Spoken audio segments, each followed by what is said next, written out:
I'll say this many times. A man who says lanja, calls another person kodja, because these are words that we have been hearing so much. My husband has been called a cuck.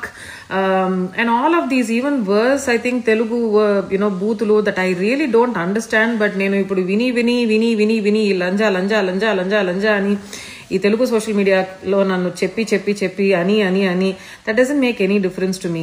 నన్ను అయ్యో మీరు లంచ్ అనేసారు అని నేను కూర్చొని ఏడవట్లేదు. It's not that. However, these men actually crossed a line today. ఇది మీ సభ్యత, ఇది మీ కల్చర్ అంటే basically you said these men, I don't mean you, basically they said that మాలాంటి ఆడవాళ్ళకి పిల్లలు పుట్టకూడదు, పుడితే వెంటనే చచ్చిపోవాలి. I basically hope and pray that these men never ever get to even touch a woman with a barge pole, leave alone have kids. That's my prayer, because these men shouldn't be parents.